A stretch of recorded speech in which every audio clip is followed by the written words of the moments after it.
नमस्कार साथियों, आप लोग कैसे हो। मैं आशा करती हूँ कि आप लोग बहुत अच्छे होंगे। तो जो भी फ्रेंड्स सीटेट जुलाई 2024 की तैयारी कर रहे हैं उन मित्रों के लिए क्लास बहुत ही महत्वपूर्ण है। पेपर पास का मूल मंत्र। हाँ फ्रेंड्स, अब की बार सीटेट पास, अब की बार आपको सीटेट हर हालत में क्लियर करना ही होगा, क्योंकि बात है आपकी सीटेट की। अगर आप किसी भी एग्ज़ाम की तैयारी कर रहे हैं तो ये 3 चीज़ें अगर आपने अपना ली तो फ्रेंड्स आप कोई भी परीक्षा पास कर सकते हैं। सबसे पहले सिलेबस देखिए, अभी सीटेट की आप लोग तैयारी कर रहे हैं तो सीटेट का सिलेबस दिया गया है। सिलेबस के अनुसार अपनी तैयारी कीजिए। आपका सिलेबस के आधार पर टॉपिक अगर क्लियर करेंगे तो सीटेट आपका क्लियर हो जाएगा। दूसरा नंबर होता है पैटर्न। अगर आप पैटर्न को समझ जाओगे तो आपको बहुत आसानी होगी पेपर को क्लियर करने में। पैटर्न की कैसे पता पड़ेगा, उसके लिए आपको P/Q हल करने होंगे। बात कर रहे हैं सीटेट की, तो सीटेट के लिए P/Q आप यूथ का ले सकते हैं, किरण का ले सकते हैं, अग्रवाल का ले सकते हैं, जिसकी लैंग्वेज आपकी समझ में आ रही है उसका ले सकते हैं। लेकिन यूथ और किरण का तो बहुत अच्छा है, जिसमें मित्रों व्याख्या भी दी गई है, साथ ही साथ इंग्लिश और संस्कृत भी दोनों लैंग्वेज दी गई हैं। तो ये आपकी मर्ज़ी है। P/Q से ही आप पैटर्न का पता लगा सकते हैं। कंटेंट आप लोग कैसे कंप्लीट करेंगे, तो कंटेंट आप यूट्यूब की सहायता से कर सकते हैं। यूट्यूब पर आप किसी की भी मैराथन देख सकते हैं। और हाँ, अब जितना भी टाइम आपके पास में है, बस आप एक गलती मत करना कि इसकी क्लास देख ली, फिर इसकी नहीं अच्छी लगी, फिर दूसरे की देख ली। आपको जिसकी समझ में आ रहा है उस चैनल को पकड़ लीजिए और देन अपनी तैयारी अच्छे से कीजिए। ठीक है फ्रेंड्स, तो ये थी आपकी सीटेट को पास कराने की ठोस रणनीति। और जिन मित्रों का विषय संस्कृत है और संस्कृत में बिल्कुल नहीं आता है, तो ये क्लास उनके लिए बहुत महत्वपूर्ण है। आप संस्कृत में आराम से 30 में से 25 नंबर लेके आ सकते हैं, क्योंकि फ्रेंड जब मैं लेके आ सकती हूँ तो आप क्यों नहीं लेके आ सकते। क्योंकि अगर आप तैयारी करते हैं, अगर आप ठोस रणनीति के साथ में तैयारी करते हैं तो फ्रेंड्स आपको सीटेट पास करने से कोई भी नहीं रोक सकता। या फिर आप किसी भी एग्ज़ाम की प्रिपरेशन कर रहे हैं, बस आपके पास में खुद के लिए टाइम होना चाहिए और देन सिलेबस कंप्लीट हो जाना चाहिए और आपका पैटर्न क्या है ये चीज़ समझ में आ जानी चाहिए। तो बात करेंगे सबसे पहले भाषा का स्वरूप। ठीक है, जैसे आपको पता है कि अगर आप सीटेट की प्रिपरेशन कर रहे हैं तो सीटेट में आपकी 2 लैंग्वेज होती हैं। एक होती है आपकी हिंदी और दूसरी होती है आपकी संस्कृत या अंग्रेजी। इनमें से आपने एक ली होगी।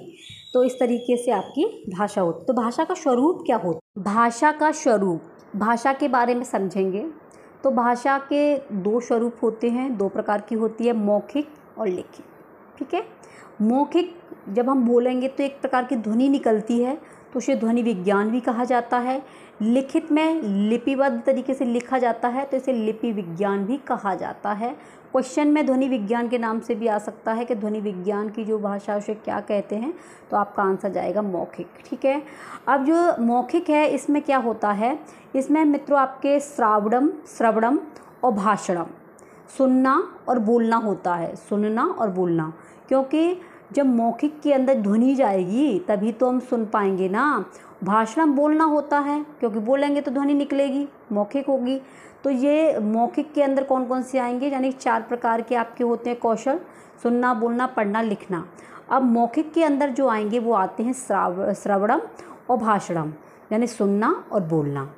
इधर लिखित के अंदर होगा पठनम और लेखनम, पढ़ना और लिखना। ठीक है, अब पढ़ना लिखना क्या होता है, जैसे कि आपको पता है कि जो भी टीचर पढ़ा रहे हैं वो क्या करेंगे, पहले आपको बोलेंगे, है ना, और फिर आपको पढ़ाएंगे, आप लिखेंगे, आपको सुनना होगा, है ना।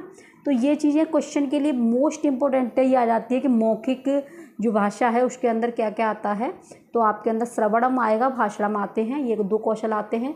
लिखित के अंदर कौन से कौशल होते हैं, तो पठनम और आपका लेखनम, लिखना। पठनम माने होता है पढ़ना, लेखनम माने होता है लिखना, श्रवणम माने होता है सुनना, भाषणम माने होता है बोलना। संस्कृत में ऐसे ही आएंगे, श्रवणम, भाषणम, पठनम, लेखनम। ठीक है, नेक्स्ट जानेंगे भाषा की सबसे छोटी इकाई क्या है।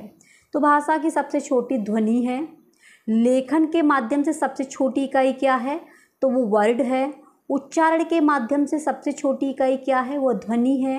संस्कृत व्याकरण के जनक माने जाते हैं। तो मित्रों संस्कृत व्याकरण के जनक हैं वो महर्षि पाणिनि हैं। कौन है, महर्षि पाणिनि। संस्कृत वर्णमाला में कुल स्वरों की संख्या, अगर कुल स्वरों की संख्या आती है तो आपको 13 ही लगाने हैं। संस्कृत वर्णमाला में स्वरों की संख्या आ जाए तो आपको 9 लगाना है। इसका विशेष ध्यान रखना है, जहाँ कुल लग जाए वहाँ पर 13 है, ओनली स्वर पूछा जाए तो वो आपका 9 है। अर्थशास्त्र रचना के जो रचनाकार हैं वो कौन है, चाणक्य हैं। चाणक्य का दूसरा नाम कौटिल्य भी है और इन्हें विष्णुगुप्त के नाम से भी जाना जाता है। भाषा अधिग्रहणस्य, ये आपके लिए मोस्ट इम्पोर्टेंट है। भाषा अधिग्रहणस्य, अधिग्रहणस्य मतलब होता है अर्जन, अर्थ अस्ति, यानी भाषा अधिग्रहण अर्जन का अर्थ क्या है, अनौपचारिक परिवेश अचेतनम रूपम अप्रयासम भाषायाम शिक्षणम। अनौपचारिक रूप से परिवेश में जो हम भाषा का सीखने का प्रयास करते हैं, तो सबसे पहले अर्जन के बारे में जानेंगे। तो भाषा अर्जन जो होती है ये प्राकृतिक होती है, ठीक है, अनौपचारिक होती है, मातृभाषा होती है, अनुकरण होती है, सरल होती है, स्वाभाविक होती है, परिवार की प्रथम भाषा है। भाषा अर्जन कौन सी भाषा है, प्रथम है। कैसे सीखी जाती है, तो ये प्रकृति के द्वारा ही सीखने को मिलती है। अनौपचारिक होती है, किसी भी साधन की आवश्यकता नहीं होती, ये हमारी मातृभाषा होती है। अनुकरण के माध्यम से सीखी जाती है, जैसे आपको पता है छोटे बच्चे के सामने हम जैसा बोलेंगे बच्चा उसकी 2 कॉपी वैसा ही करता है। सरल होता है, स्वाभाविक होती है और ये परिवार की पहली भाषा होती है। भाषा अधिगम, अधिगम माने होता है सीखना, दोनों में ध्यान रखना, ये अर्जन होता है और ये सीखनी पड़ती है। ये तो हम जो है जन्म से ही सीख करके आते हैं, अपने जो घर परिवार होता है ना, जो हमारी मातृभाषा होती है वो अर्जन होती है। लेकिन अधिगम जो होता है वो सीखना होता है। सीखने के लिए हमें संसाधन की आवश्यकता होती है, जैसे कि आप लोग और हम लोग सब मोबाइल का यूज कर रहे हैं तो सीख रहे हैं। औपचारिक, औपचारिक का मतलब होता है साधन चाहिए हमें, मोबाइल है, मोबाइल में डाटा डलवाना है, तो ये क्या है, आपके औपचारिक चीज़ें हैं। सीखने के लिए हमें कुछ ना कुछ खरीदना पड़ रहा है। जटिल होती है, ये कठिन होती है, और ये स्कूल की भाषा है, ये सेकंड भाषा है। प्रथम हमारी परिवार की है और स्कूल की भाषा होती है वो सेकंड होती है, ठीक है। तो समझ में आ गया होगा, भाषा अधिगम में साधनों की आवश्यकता होती है और लेकिन भाषा अर्जन में किसी भी साधन की आवश्यकता नहीं होती। जो हम लोग घर के अंदर बोलते हैं वो हमारी अर्जन वाली भाषा होती है और अधिगम वाली भाषा जो होती है वो हमारे सीखने वाली भाषा होती है, जिसके लिए हमें साधनों की आवश्यकता पड़ती है। नेक्स्ट है श्रवणम, भाषणम, पठनम, लेखनम इत्येतेषः अपरम भाषा कौशलमस्ति, यानी कि श्रवण, भाषण, पठन, लेखन ये हमारे भाषा के कौशल होते हैं। सुनना, बोलना, पढ़ना, लिखना, ये 4 क्या होते हैं, भाषा के कौशल होते हैं, ठीक है।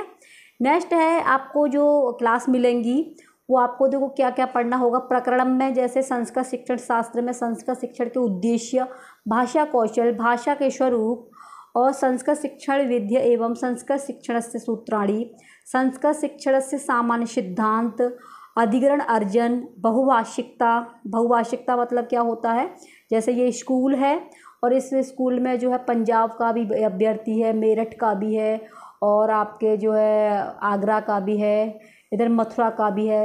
इन सब की भाषा अलग अलग है और ये सभी एक ही साथ पढ़ रहे हैं, तो कहीं ना कहीं बहुभाषिकता का प्रयोग हो रहा है।